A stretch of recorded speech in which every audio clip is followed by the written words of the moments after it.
Vas-y Michel, branche les lumières là. Là, comment que c'est beau. Bouge pas, j'arrive. Oh là là, quelle beauté. C'est magnifique, hein. T'en penses quoi toi? J'ai mis un setup avec des lumières, mon copain. Tu peux mettre en mode comme ça pour que ça fasse le flou de l'arrière-plan et tout. Bon bref. Yo les amis, nouvelle vidéo avec mon nouveau setup. Ouais, je t'ai mis un drap sur la table parce qu'on a fumé plein de chicha, on l'a taché. Et en fait, si tu veux, j'ai mis un drap qui est pas forcément propre, qui est taché aussi. Bon, bah qu'est-ce que tu veux que je te dise? Voilà. Sur Instagram, je vous avais montré mon petit cax que GXS Racing m'avait fait. C'était une beauté, hein, ça va avec ma petite MRT. Bon, j'avais pas enlevé le support GoPro, ils se sont vraiment fait chier à faire ça. Mais comme tu peux le voir, ça va pile poil avec la moto. C'est pour ça que je l'ai laissé là. Donc, nouvelle vidéo. Il faudrait que je me trouve un siège. Parce qu'en fait, vu que j'ai pas trop de retour caméra, je sais pas si je suis dans le champ, si je suis hors champ. Merde. Donc, oh putain, j'en ai un siège, bouge pas. Ah, l'enculé.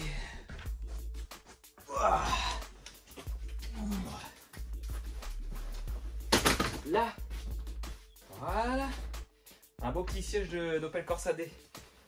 Alors, en plus réglable, c'est ça qui est bien quoi, c'est hop, hop, tu peux te mettre en mode tranquille. Oh putain, enculé, merde.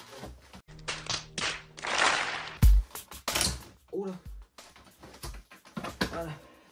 Bon, le mode transat c'est pas trop conseillé. Il y a le truc pour la ceinture là, mais je l'ai pas mis. Donc aujourd'hui, nouvelle vidéo.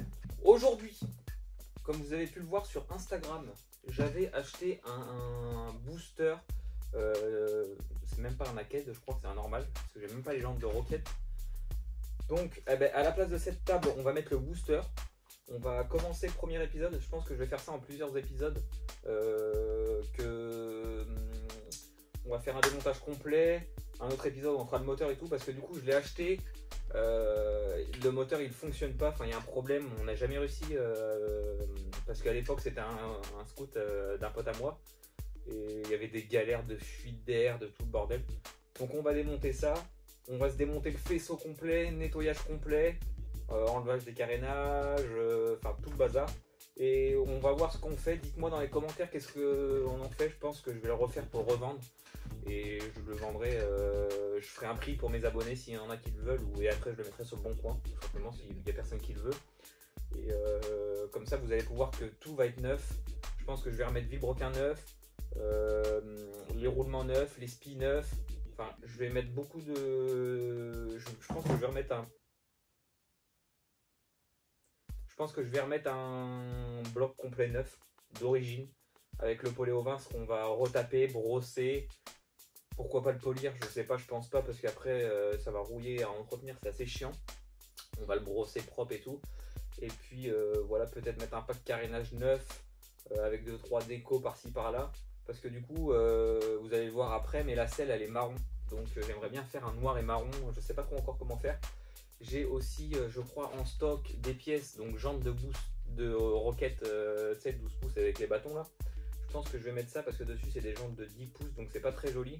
Dites-moi dans les commentaires encore une fois votre avis. Et puis voilà quoi. On attaque, je vais chercher le booster sans me corser la gueule. Attends, parce que du coup il faut que je bouge la table.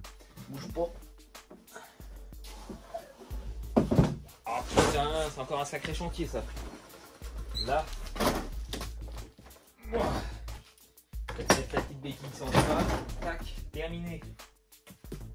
Bon, t'en penses quoi de mon petit booster là? On va reculer un poil le siège. Chier maintenant. Voilà. Donc, petit booster. Hop, voilà, c'est fonctionnel. Tout fonctionne. Voilà, pour pas être trop pris, on va se reculer. Donc dessus, j'ai un compteur digital et tout, mais il fonctionne plus. Donc je pense qu'il n'y a plus de batterie. Déjà on va démonter tout ça, mettre la batterie en charge. Je pense qu'elle est peut-être morte aussi. Refaire les câblages. Après j'ai vu dans les pièces que j'avais, j'ai vu que j'avais un compteur d'origine avec le guidon d'origine et tout. Donc je pense que je vais peut-être me taper un délire à remettre le truc d'origine. Je sais pas encore trop ce que je vais en faire, je vais réfléchir. Si je le garde, je mets gros compteur d'origine, clignotant d'origine et un gros pack full most dessus. Après, je sais pas trop encore ce que je vais en faire. Donc bah voilà, c'est parti. Ce qu'on va faire, on va enlever les carénages directement. Et puis on se retrouve tout de suite.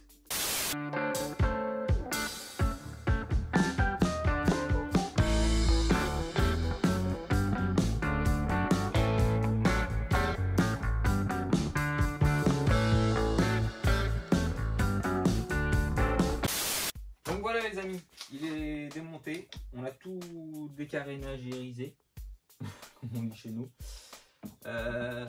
Donc voilà. Alors du coup je vais débrancher le réservoir. Hop. Il reste un petit peu de son, mais pas trop. Donc il est dégueulasse. C'est violent. Je pense que ce qu'on va faire, c'est que je vais dégager tout le faisceau et puis je vais le passer au Karcher. Je sais pas trop comment je vais faire encore. Je vais réfléchir. Donc voilà les amis, donc dites-moi dans les commentaires avant qu'on continue la vidéo. Moi j'aime pas trop tout ce qui est réservoir d'huile et tout, je pense que je vais le virer. Même si je le vends, je pense que je vais le passer au mélange. C'est quelque chose que j'aime pas trop garder, on va dire. Voilà quoi, c'est pas ouf. Il y a encore le système d'anti-pollution de l'échappement d'origine qui a été bouché et tout. Tout ça, on va l'enlever. Donc ce qu'on va faire, je vais enlever tout l'électrique. On va mettre tout au Karcher. Ce que je vais faire pour que ça attaque vraiment dur, je vais prendre du nettoyant jante. Parce que vous ne le voyez pas, mais vous allez voir après, je vais vous faire des plans de plus près. Il est vraiment dégueulasse et la crasse, tout ce qui est gras et tout. Donc je vais prendre le nettoyant jante air cleaning que je vais vous montrer après. Et du coup, je pense que ça ira tout seul. Bon, c'est pas fait pour, encore une fois, je le dis, ne mettez pas du nettoyant jante sur les cadres peints comme ça, des trucs comme ça, parce que ça les dégomme. Mais là, j'ai envie de te dire, si la peinture elle dégage, je vais le repeindre, au pire des cas. Et puis même un cadre de booster, ça se voit pas comme un cadre de moto comme ici. Donc ce que je vais faire, je vais enlever tout l'électrique, tout ce qui craint un petit peu, et tout le reste, jante, pot d'échappement, tout, je vais tout machiner au Karcher. Et comme ça, après, on pourra directement attaquer le démontage du bloc, enfin le démontage du bloc de la cycle. Et puis après on verra. Donc c'est parti, on va enlever tout ce qui est électrique et puis le système d'anti-pollution, enfin tout ce qui sert à rien. Et puis c'est parti.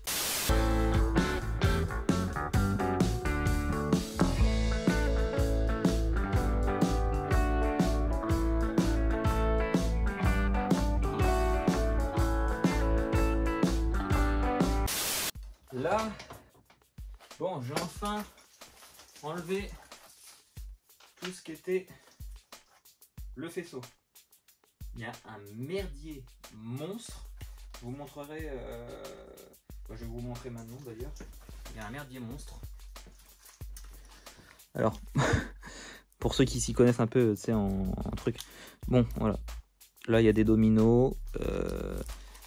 Donc là c'est oxydé, il faudra tout que je refasse toutes les prises avec du nettoyant sans contact, tout le bazar. Où est-ce qu'ils ont bidouillé pour mettre un compteur bizarre? Là tiens. Là ça a été bidouillé avec des Wago pour la prise du compteur d'origine. Une misère. Donc ce que je vais faire, on va le laisser de côté pour l'instant. Et puis pour le faisceau, je pense que je vais voir, je vais te dire peut-être une petite vidéo comment que ça se passe du coup sur l'électricité. Voilà, donc j'ai enlevé ce qui était potentiellement pas trop comment dire, j'ai enlevé ce qui était potentiellement pas trop compatible avec le nettoyant jante. Voilà, après le reste en eux-mêmes c'est du plastique d'origine, tout ça, ça craint pas et c'est des trucs qui coûtent pas très cher, donc ça je sais pas si je vais le garder. Les clignotants arrière je vais en mettre des neufs, ça va se nettoyer avec. Donc voilà. Ce que je vais faire, je vais voir pour mettre du coup tout ça dehors, pulvériser un coup complet de nettoyant jante. Ce que je vais faire, je vais cacher les cosses avec une poche du démarreur et puis de l'allumage, que je le grille pas pour rien. Et je vais vous montrer de toute façon là le avant. Donc voilà, alors comme tu peux le constater, là il y a une couche de crasse, tout ça avec le nettoyant jante Air Cleaning, bien évidemment, ça fonctionne. Hein. Toute la jante, voilà, tout le cadre qui est gras, tout l'axe est gras aussi, je vais le récupérer, tout là. Regardez, tout ce qui est en dessous fourche, ça n'a jamais été nettoyé, j'ai bien l'impression. Tout ce qui est là, je vais tout pulvériser, voilà. Le truc de jante il peut pas fonctionner, le détecteur est ici. Donc je pense que je vais vraiment remettre le compteur d'origine. Ça je vais la jarter parce que ça tient jamais, ou en général faut la souder puis c'est une merde. Enfin moi ça me plaît pas, je pense que je vais garder la béquille centrale que je vais repeindre. Enfin tout là, tout ce qui est gras là. Là vous le voyez, c'est vraiment gras. Tout ce qui est là, gras et tout. Tout ça, je peux te le dire, au nettoyant jante, ça part d'une folie. Après, faut pas trop en abuser du nettoyant jante parce que c'est vraiment, ça attaque un petit peu, c'est du nettoyant jante pour les métaux ferreux.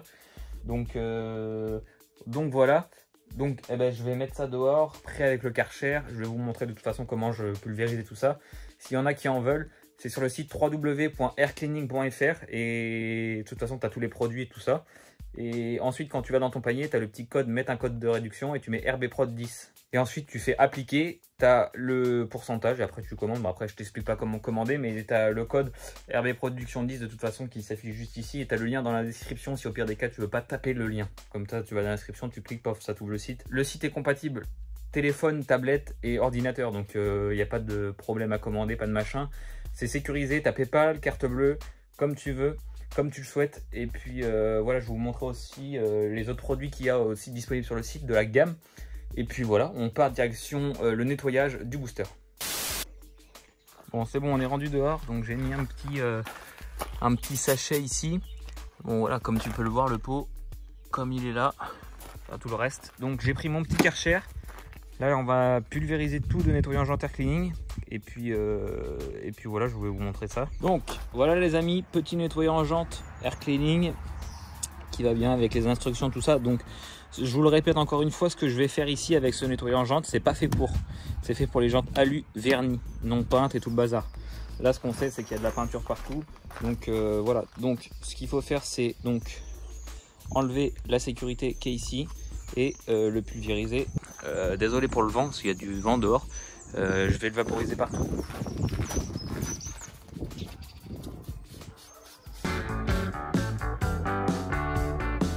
Voilà, donc bon là j'ai mis pas mal parce que j'avais 700 ml et il m'en reste 500. J'ai bien niqué le truc. Mais j'ai aspergé partout. Vous voyez là, ça commence à agir un petit peu, ça coule au niveau d'ici. Le pot, regarde la couleur qu'il est devenu. Là, c'est en train d'agir, donc faut laisser 2 à 3 minutes et je vous reprends juste après au coup de nettoyage. Donc là, comme tu le vois, c'est en train d'agir. Hein, tu vois bien les fourreaux, comment ils sont noirs de crasse. Voilà. Là, tu vois que c'est en train d'agir, déjà ça commence à couler. Et le pot aussi. Bon voilà, je dis pas que en une passe ça va y aller parce que c'est vraiment très gras. Mais je pense qu'au moins en 2 passes, ça va le faire. Surtout le bloc moteur. Vous voyez, regardez comment il agit là. Tout ça, c'est le nettoyant jante qui a agi là déjà. Sur la lue. Regardez, vous voyez bien là, tac. Les petits piquants blancs. Voilà, tout là. Tout ce qui devient blanc là, tout ça, c'est le produit qui a agi. Là, vous allez voir vraiment en 2 coups de Karcher comment que ça va se nettoyer.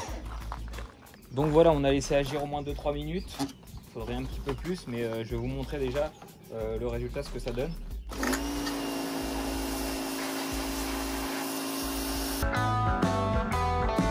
Donc voilà la première passe. C'est le jour et la nuit. Là, comme tu vois, les jantes, elles ont retrouvé la couleur d'origine. Bon, voilà, j'ai pas insisté partout parce que je vais faire une deuxième passe.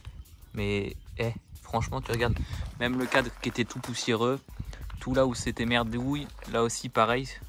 Donc j'ai pas insisté partout, mais regarde le pot déjà. On retrouve un petit peu la rouille qu'il y a dessous, tout le bazar. Là, tout ça, ce qui est super impressionnant, c'est les carters de l'autre côté. On voyait même plus la couleur. Et quand tu vois, regarde, tu vois la première passe du nettoyant jante, il a commencé à retrouver sa petite couleur. Le carter de kick, je savais même pas qu'il était cette couleur-là. Enfin, la jante, tout ça, c'est pareil. Regarde, même le chrome, comment ça l'a rechromé. Tu vois, bon, j'ai pas assisté toujours pareil, mais tout ce qui est là, les défauts de jante, tout ce qu'on voyait pas avant. Regarde quand le plastique il commence à sécher. Voilà, bon, encore une fois, c'est du nettoyant jante, c'est pas fait pour, mais voilà, c'est ce que je veux dire, ça commence bien à décrasser. Donc ce que je vais faire, je vais bien insister sur les bords ici, là, des carters, etc. Et puis ici même. Et puis voilà, je vais vous montrer après, une fois fini, ce que ça donne. Bon, et bien voilà. Donc deuxième passe que j'ai faite. Voilà. On voit un peu plus le résultat. Bon, après il faudrait frotter un peu parce que vu que c'est vraiment dégueulasse, hein, c'est pas des trucs métaux ferreux. Mais comme tu vois, tous les plastiques, tous les trucs comme ça, enfin, tout ce qui est du cadre même, c'est revenu. Hein. Bon, il y a un petit peu sur le coin des carters là, comme tu peux le voir. Attends, je te fais un zoom. Voilà. Ici, bon, par contre la boîte là, j'ai réussi à la nettoyer à peu près bien. C'est un truc de ouf. Et bon, après il reste des petits coins, mais ça je les ferai à la brosse à dents, à la main et tout. Mais regarde l'intérieur des jantes, enfin du carter, tout ça. Et franchement, le nettoyant jante, c'est une folie. Donc tout là, il y avait des défauts de peinture et tout ça. Donc ça a tout nettoyé, ça a machiné. Après, comme je l'ai dit, encore une fois, il faut pas mettre ça sur un scooter ou quoi. C'est que moi là, j'ai voulu vraiment le dégraisser à fond. Et voilà, tu vois, c'est pas conseillé pour, ça peut te faire sauter la peinture si c'est pas à la bombe ou c'est des trucs comme ça, tu vois. Donc voilà, mais en tout cas ça décape bien les carters en alu, tout ça. Donc je démonterai la roue parce que regarde, comme tu peux le voir derrière, il y a encore tout à nettoyer. De toute façon, je vais remettre le bloc à neuf avec un carbu neuf, cylindre, vilo neuf, galet neuf. Je pense que je vais faire ça. Donc voilà, bah, putain, le résultat par contre c'est fou, hein. Là c'est de la rouille. Mais une fois que je l'aurai bien gratté, je pense qu'il va bien redevenir propre. Faire les joints, tout ça à la main. Et puis voilà. Je pense que je vais y coller des jantes de 12 pouces du coup. Et putain, ouais. Oh là là, les vieilles poignées à l'ancienne, genre les trucs que t'as acheté sur Scootfast et tout. Oh putain. Mortel. Bon, comme tu l'as vu tout à l'heure, on a dépouillé le faisceau. Donc le booster est en train de sécher. Voilà, donc là il va y avoir pas mal de petites choses à refaire niveau que ça soit propre, savoir où est-ce que faut repérer tout ça, savoir à quoi correspond tout ça. Parce que pour moi c'est simple, je branche, je sais où ça va. Mais il y en a plein qui achètent des boosters et comment expliquer ça, et que leurs faisceaux sont morts et après ils rachètent un neuf ou un d'occasion, ils savent plus trop où ça va, ils recoupent des fils où ça va pas. Donc voilà. Moi le but c'est, je sais pas trop encore ce que je vais en faire, mais le but c'est que si je le revends, il n'y a pas de problème électrique et que le mec, s'il y a un problème, il débranche la cosse où il va, il remplace et c'est fini. Donc, alors là on a tout ce qui est partie arrière, j'espère que vous voyez bien. Donc là on a tout ce qui est partie arrière avec du coup le CDI, la cosse de masse plus la cosse qui va à la bobine que j'ai laissée sur le scooter. Après, donc du coup il y a une cosse clignotant, une cosse réservoir d'essence, cosse de pompe à huile, il y a la cosse du feu arrière qui est ici, et celle-là je me rappelle plus, il faudrait que je regarde sur le scooter qu'est-ce qu'il y a à l'arrière, je sais plus exactement qu'est-ce qu'il y a. Ensuite ça va dans le bac à batterie, ça c'est pour le démarreur, plus la masse. Ça c'est les fils qui vont à l'allumage. Là tu as le plus qui va à ta batterie et donc le moins de ta batterie avec le fusible qui est juste ici. Voilà. Après donc on va faire ça dans l'ordre. Ça c'est ce qui arrive au niveau du Neyman. Donc le Neyman il est ici. Ça c'est le klaxon et ça c'est le régulateur de tension qui vient ici. Pour ceux qui ne savent pas, la grosse prise carrée comme ça sur les boosters, c'est le régulateur de tension. Voilà. Et ensuite, ça, c'est les phares avant, ce qui est jaune, vert et noir. Ensuite, on va faire un petit peu de repérage. Là, tu vois, c'est mes mélos dans le berceau. Donc, ça c'est les contacteurs pour les poignées de frein pour que le feu arrière s'allume, etc. Ça c'est celle du Komodo qui va à gauche pour le klaxon, les phares et tout le bazar. Ensuite ça c'est un autre petit relais qui va dans la face avant. Celui-là, le blanc et le bleu, je me rappelle plus à quoi il sert, faudrait que je regarde sur le scooter. Ça fait tellement longtemps que j'en ai pas fait. Et puis bah ça c'est les clignotants qui sont ici. Avec le vert là et l'autre qui va là. Ensuite ça c'est tout ce qui est la prise du compteur. Bon là ça a été modifié parce qu'il y a eu un compteur Tener ou TNT, je sais plus trop quoi. De base les compteurs ils sont que sur ces deux broches là. Là ça a été rafistolé pour remachiner des cosses bizarres.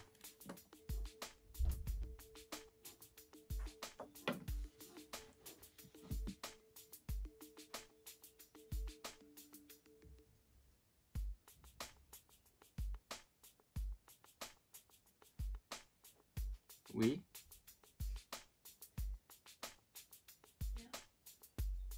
C'est que t'as fait du bruit donc j'ai arrêté. Ah. Tu marches fort là-haut.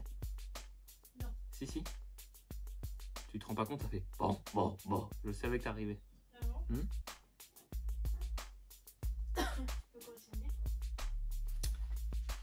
Donc là oui le faisceau il avait été rafistolé par un tonnerre, donc tout ça moi je vais l'enlever parce que je pense que je vais jarter le compteur numérique là. C'est joli avec le guidon street et tout, mais moi j'ai envie de refaire un style origine avec le gros compteur d'origine Yamaha qui est dans mon bordel par là. Je vous le montrerai après. Donc ce que je vais faire, moi je vais enlever tout ce qui est les espèces de wago là. Je vais tout recouper, je vais ressouder à l'étain propre. On va le faire ensemble de toute manière. Je vais enlever tout ce qui est scotch, les dominos qui servent à rien. Voilà, les cosses qui sont mêlées là parce qu'il y avait un domino là. Enfin, c'était fait vraiment à l'arrache. Bon bah, heureusement que toutes les cosses à peu près on va dire sont propres. Et enlever le scotch qui est là, refaire une bande de scotch propre. Voilà, bien tout réunir. Et puis voilà, bien tout nettoyer aussi un petit peu.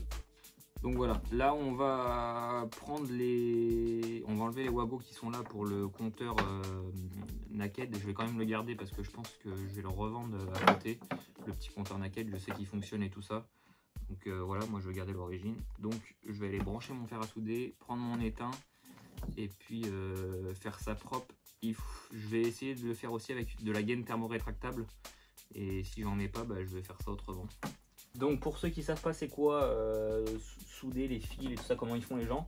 Donc bah moi j'ai mon fer à souder camping gaz basique qui va chauffer là et de l'étain. Voilà, après faut pas prendre trop gros pour des trop gros fils. Il y a une section bien particulière tu vois. Mais moi après je m'en fiche un petit peu. Voilà, donc après on vient toucher le fil par fil et après tu fais chauffer l'étain, hop ça fond normal et après tu mets normalement une gaine thermorétractable que tu viens chauffer au décapeur ou au briquet, ça dépend, et après tu peux le faire. Donc là il faut que je laisse chauffer à peu près 10 minutes, un quart d'heure, le temps que ça soit bien chaud pour pouvoir faire les fils. Tant que le fer il chauffe, ce que je vais refaire c'est jarter les cosses de compteur en premier. Donc je vais jarter les wagos. Que je vais faire, je vais essayer de le tirer. Voilà, magnifique.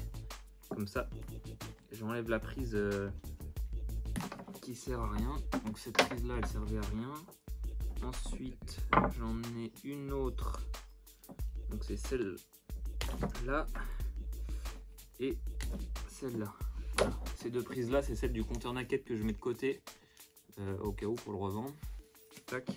Voilà, donc là on a nos cosses qui vont pour le compteur d'origine, mais on a toujours nos wagos. Donc ce que je vais faire, moi je vais les dégager pour mettre quelque chose de propre. Alors après, moi ce que je vous conseille c'est de les faire un par un parce qu'après là ça va, les couleurs ils sont facilement repérables. Mais quand tu as deux fois le fil dans la même couleur, tu sais pas quel fil ressouder, donc il faut les faire un par un. Tu enlèves celui-là, tu le soudes celui-là. T'enlèves celui-là, tu sautes celui-là, enfin, et après je ne vais pas vous apprendre à faire ça. Donc en attendant que mon fer il chauffe, je vais enlever le scotch qui est un peu partout et qui est bien dégueulasse d'ailleurs. Ça a été fait par je sais pas qui, ça, il n'irait pas à son magasin. Donc voilà, tac, alors.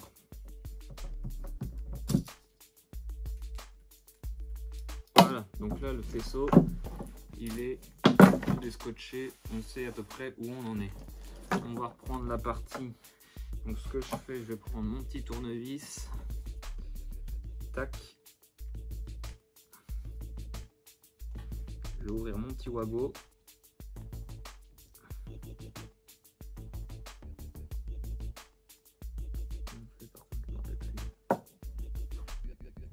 Là, je l'ouvre aussi entier.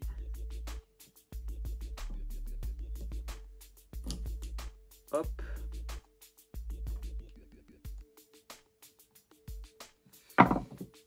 Avec ma pince, je viens retirer la ferraille qui est dedans.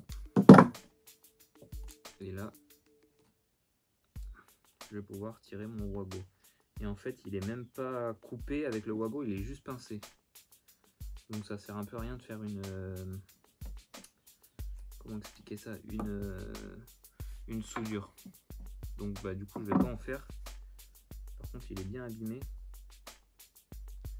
Donc ce qu'il faudrait faire, c'est quand même une petite soudure pour que ça tienne mieux. Parce que j'ai peur que... quelques fils ont été sectionnés. Et je vais pas trop y toucher quand même. Je vais pas faire de soudure sur ceux-là. Sur celui-là en tout cas. Parce qu'il est pas si mangé que ça. Là aussi il y en a eu et il a même pas été protégé derrière. Donc bah là on a enlevé tous les wagos. On voit que les fils ont été pincés et tout. Mais c'est juste la protection qui a été mal... enfin qui a été abîmée en fait. Le câble en lui-même, je le vois à travers. Il n'a pas été coupé ou sectionné. Donc au final, ce que je vais faire, je vais mettre un scotch 1 sur chaque câble où ça a été pincé et après mettre un scotch complet ici pour... En fait, parce que si je mets un scotch comme ça à l'arrache et que tout se touche dedans, ça va faire fondre le faisceau. Chose qu'il ne faut pas faire. Donc là, ce que je vais faire, je vais mettre une protection par câble et après je mettrai une protection commune. Parce que là, du coup, malheureusement, j'ai pas de scotch, donc il faudra que j'aille en acheter. Et du coup, je pourrais finir mon faisceau comme ça. Ça sera plus simple. Bon voilà les amis, j'espère que cet épisode vous aura plu. Voilà, ça m'a pris pas mal de temps à tourner cette petite vidéo parce qu'il y a eu pas mal de galères pendant la vidéo. Moi je pensais avoir acheté un booster entre guillemets à peu près correct, etc. Sauf que là malheureusement, comme vous avez pu le voir sur le faisceau, il y a eu pas mal de choses à revoir. Malheureusement j'ai plus de Chatterton donc je pouvais pas finir le faisceau. Donc je pense qu'on le finira ensemble dans l'épisode numéro 2. Je vais faire ça par épisode, ça sera plus simple. Voilà, donc là dans l'épisode numéro 1, on a fait tout ce qui est enlever le carénage, enlever la graisse sur le scout, enlever le faisceau, vous montrer à quoi correspondaient les câbles sur le faisceau, etc. pour ceux qui se demandent tout simplement. Et dans l'épisode 2, on enlèvera le bloc du châssis et on verra pour adapter une jante de roquette à l'avant et pareil à l'arrière exactement. Je pense que je referai un épisode où on fera le pot tous ensemble, etc. Si vous avez des techniques pour rénover les pots, pour faire plein de choses, encore une fois, on va les partager dans les commentaires. Ça sera plus simple pour moi, pour voir vos commentaires, etc. N'hésitez pas aussi à me dire dans les commentaires ce que vous en avez pensé de cet épisode. Voilà, c'est un petit peu long pour moi à tourner parce qu'il y a pas mal de plans de coupe à faire, etc. Mais je suis assez fier et assez content de le faire. Donc voilà, donc dans l'épisode 2, on enlèvera le bloc du châssis et on ouvrira ensemble, etc. On verra aussi pour faire la commande, pour pouvoir commander les pièces. Et puis voilà, donc sur ce, n'hésite pas à t'abonner parce qu'on est bientôt 13K. Et voilà, mais un petit pouce bleu aussi, ça permet de savoir si vous me soutenez dans l'avancement de mes vidéos, etc. Donc voilà, je ne sais pas quand est-ce que je vais sortir cette vidéo et je ne sais pas quand est-ce que je vais sortir l'épisode 2. Mais ça ne serait... je vais pas les sortir genre à un mois d'intervalle parce que tu vas te faire chier après à avoir les épisodes et tout. Donc voilà. Et puis on se retrouve de toute manière dans une prochaine vidéo donc, pour le booster. Et aussi j'ai la MRT aussi à vous montrer. J'ai un petit truc à vous montrer et il faudra qu'on monte des pièces. Il faut qu'on finisse mon freinage, purger mes freins, etc. Je vais vous faire une vidéo comment purger les freins. Et puis, enfin j'ai trop de trucs à faire. Et voilà. Donc de toute façon on se retrouve dans une prochaine vidéo. Restez bien enfermés chez vous. Hein, parce que c'est le bazar quand même. Et puis voilà. De toute façon on sera là pour vous faire des trucs. Je Je vous tiendrai au courant sur mon Snap ou sur mon Insta, c'est pour ça que c'est important de m'ajouter, c'est dans la description aussi et ça s'affiche sur l'écran de toute manière. Je ferai peut-être un live un soir ou un truc comme ça où on pourra faire pas mal de choses ensemble et on ira visiter vos chaînes YouTube, on ira faire pas mal de trucs, vous nous montrerez vos projets en direct et pourquoi pas ça sera peut-être aussi le moment pour pouvoir partager des trucs avec vous en direct. Par exemple, j'invite un abonné sur un direct à moi, on discute. Ensuite, on fait partir, on met quelqu'un d'autre à la place. Comme ça, on va interagir avec pas mal de personnes. Et puis voilà, enfin, je suis très content, j'ai plein de projets, plein de trucs en tête. Là, j'ai retrouvé la motivation. Et puis voilà, de toute manière, on se retrouve dans une prochaine vidéo. Et puis, je vous dis à la prochaine. Bisous!